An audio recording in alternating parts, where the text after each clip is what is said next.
जय हिंद दोस्तों, मैं मानिक नायक आप सबको अपने YouTube चैनल पे वेलकम करता हूं। आज हम लोग SSC MTS 2023 के सेट नंबर 23 को यहां पे डिस्कस करेंगे। टोटल जो एग्जाम हुआ था आपका 57 शिफ्ट में एग्जाम हुआ था और हम इसके 23वें नंबर पार्ट को डिस्कस करने वाले हैं। मोस्ट इंपॉर्टेंट रहेगा आपके MTS 2023 के लिए।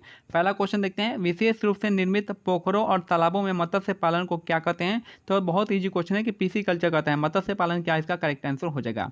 मत्स्य पालन यहाँ भी है, आप मिला के आराम से बना सकते थे। तो विशेष रूप से निर्मित पोखरों और तालाबों में मत्स्य पालन को मत्स्य पालन कहा जाता है, यानी पीसी कल्चर कहा जाता है, मछलियों को पालना। नेक्स्ट है यहाँ पे वीटी कल्चर, आपको पता ही होगा, जो क्या कहते हैं ग्रेप्स, अंगूर की खेती को कहते हैं वीटी कल्चर। सेरीकल्चर सिल्क के लिए हो जाता है और हॉर्टिकल्चर आपका सब्जी और फलों के लिए हो जाता है। नेक्स्ट एक क्वेश्चन है, शीतकालीन ओलंपिक खेल कितने वर्षों में आयोजित किया जाता है? तो हर 4 साल में एक बार किया जाता है। शीतकालीन ओलंपिक जो आपका कितने साल में करता है? तो हर 4 साल में एक बार होता है शीतकालीन ओलंपिक होता है। और 2 ओलंपिक के बीच में आपका 2 साल का गैप होता है। शीतकालीन और समर के बीच में जो गैप होता है आपका 2 सालों का होता है, यानी हर 2 साल पर ओलंपिक आते रहता है। नेक्स्ट है, अटल पेंशन योजना के तहत पेंशन रिटर्न ग्राहक के सब्सक्राइबर जो होता है 60 वर्ष जाने के बाद दिया जाता है। तो अटल पेंशन योजना जो है आपका, उसके तहत पेंशन रिटर्न ग्राहकों को यानी पेंशन रिटर्न सब्सक्राइबर को वर्ष से 60 वर्ष हो जाने के बाद दिया जाता है। नेक्स्ट है, निम्नलिखित में से कौन सी पादप कोशिका की एक विशेषता है? तो हो जाएगा आपका, इनमें कोशिका भित्ति पाई जाती है।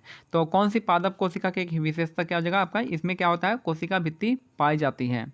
नेक्स्ट है, वह प्रक्रिया यानी वल्कनाइजेशन वह प्रक्रिया है जिसमें रबड़ को अधिक मजबूत और लोचदार यानी इलास्टिक बनाने के लिए सल्फर का उसमें यूज करते हैं। याद रखना, वल्कनाइजेशन में क्या किसका यूज करते हैं? सल्फर का यूज करते हैं। किस लिए यूज करते हैं? तो रबड़ को और थोड़ा मजबूत बनाने के लिए, ड्यूरेबल बनाने के लिए। ठीक है।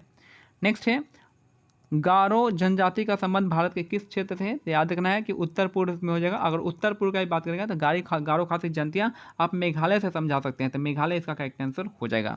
ठीक है। गारो जनजाति का संबंध जो आपका नॉर्थ ईस्ट से संबंधित है। नेक्स्ट है, ऐसी वस्तुएं जो टिकाऊ प्रकृति की होती हैं और उनका उत्पादन प्रक्रिया में उपयोग होता है, उन्हें हम पूंजीगत यानी कैपिटल गुड्स कहते हैं। तो ऐसी वस्तुएं जो टिकाऊ प्रकृति की होती है और उनका उत्पादन प्रक्रिया में उपयोग होता है, उन्हें हम पूंजीगत यानी कैपिटल गुड्स कहते हैं। नेक्स्ट है, भारत के मुख्य न्यायाधीश की नियुक्ति कौन करता है? तो सिंपल सा था आपका, प्रेसिडेंट ऑफ इंडिया करते हैं। भारत के मुख्य न्यायाधीश की नियुक्ति जो आपका प्रेसिडेंट ऑफ इंडिया करते हैं। नेक्स्ट है, गुरु पर्व किस सिख गुरु की जयंती के रूप में मनाया जाता है? तो गुरु नानक देव इसका करेक्ट आंसर हो जाएगा।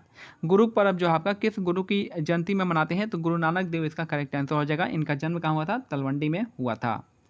नेक्स्ट है, स्वर्गीय सरोजिनी नायडू का कौन सी उपाधि दी गई थी? तो भारत कोकिला की उपाधि दी गई थी। स्वर्गीय सरोजिनी नायडू को कौन सी उपाधि दी गई थी? तो भारत कोकिला इसका करेक्ट आंसर हो जाएगा। याद रखना, सरोजिनी नायडू 1925 में कानपुर अधिवेशन की अध्यक्षता की थी और ये है पहली यूपी की पहली गवर्नर, यानी पूरे भारत की पहली महिला गवर्नर है आपकी सरोजिनी नायडू। और सीएम जो है आपका सुचेता कृपलानी। ऋतु संहार या 6 ऋतु संस्कृत साहित्य की एक उत्कृष्ट कृति है जिसे आपका कालिदास ने लिखा था। तो ऋतु संहारा किसकी लिखा है लेखक है? तो आपका जो कालिदास की कृति है। हरिश्चंद्र ने कौन सा? प्रयाग प्रशस्ति लिखा था, प्रयाग प्रशस्ति। और रवि कीर्ति ने आपका कौन सा? रवि कीर्ति का था ऐहोल शिलालेख यानी ऐहोल शिलालेख किसका था? रवि कीर्ति किसके टाइम में थे? तो पुलकेशिन द्वितीय के टाइम में थे। इन्हीं के नाम पे आपका ऐहोल शिलालेख का वर्णन किया गया है उनमें। और हरिशन जो आपका प्रयाग प्रशस्ति में समुद्रगुप्त के वर्णन किया गया है। नेक्स्ट है, निम्नलिखित में से कौन एक कैलेंडर वर्ष में 1000 T20 अंतर्राष्ट्रीय रन बनाने वाले पहले खिलाड़ी बन गए हैं? तो यहाँ पर सूर्य कुमार यादव हो जाएंगे।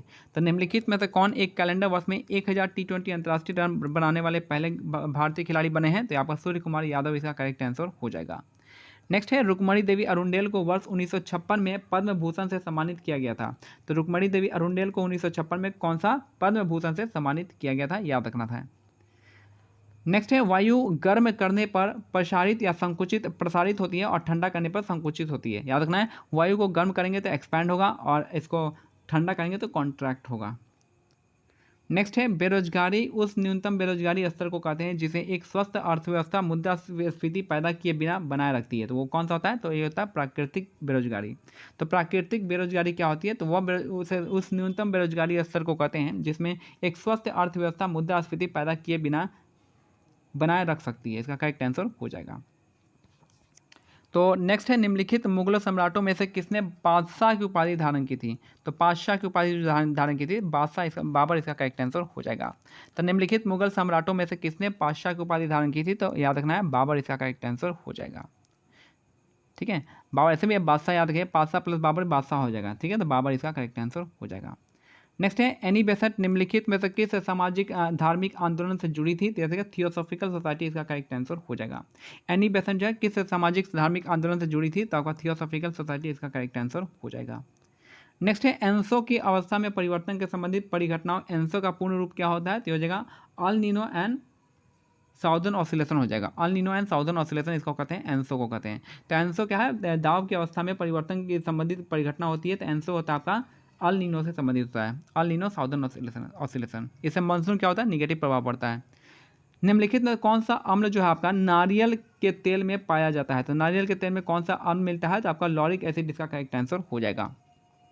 नारियल के तेल में कौन सा अम्ल पाया जाता है? तो लॉरिक एसिड इसका करेक्ट आंसर हो जाएगा। लैक्टिक एसिड याद रखना है दूध में, और बाकी जो है आपका ऑक्जेलिक एसिड टमाटर में मिलता है, याद रखना है। नेक्स्ट है सिंधु घाटी सभ्यता में लोथल शहर जो आपका साबरमती की एक उपनदी के किनारे बसा है।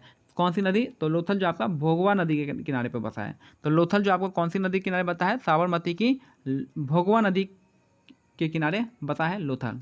और एक तरह का क्या था? डॉकयार्ड था लोथल। मोहिनीअट्टम किस राज्य के शास्त्रीय नृत्य है? तो केरल हो जाएगा। मोहिनीअट्टम किस राज्य का शास्त्रीय नृत्य है? तो केरल इसका करेक्ट आंसर हो जाएगा।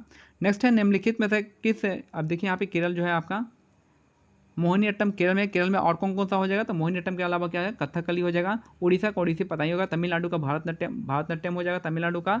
और क्या हो जाएगा यहाँ पे? थाईपुसम हो जाएगा तमिलनाडु का। कर्नाटक का यक्षगान हो जाएगा। ये सब आपको याद रखना पड़ेगा। उगाड़ी त्यौहार भी आपका कर्नाटक का है। नेक्स्ट है निम्नलिखित में से भारत के किस राज्य में छठ पूजा का त्यौहार मुख्य रूप से मनाया जाता है? तो बिहार इसका करेक्ट आंसर हो जाएगा। बिहार में छठ पूजा बहुत जोर शोर से मनाया जाता है। नेक्स्ट है सर्वाधिक व्यक्तिगत ओलंपिक स्वर्ण पदक किसने जीता है? तो आपका माइकल फेल्प्स ने जीता है। सर्वाधिक व्यक्तिगत ओलंपिक स्वर्ण पदक जो आपका माइकल फेल्प्स ने जीता है। नेक्स्ट है निम्नलिखित में से कौन सा भारतीय संविधान के अंतर्गत वर्णित एक मौलिक कर्तव्य है? तो ये हो जाएगा देश की रक्षा करना, मौलिक कर्तव्य है। निम्नलिखित में से कौन सा भारतीय संविधान के अंतर्गत वर्णित एक मौलिक कर्तव्य है? तो देश की रक्षा करना है। और लास्ट क्वेश्चन है कि भाखड़ा नांगल डैम जो आपका किस नदी पे बनाया गया है? तो आपका सतलज नदी पे बनाया गया है। भाखड़ा नांगल डैम जो आपका सतलज नदी पे बनाया गया है, याद रखना है। मिलते हैं अगले वीडियो में, तब तक के लिए जय हिंद, जय भारत, धन्यवाद।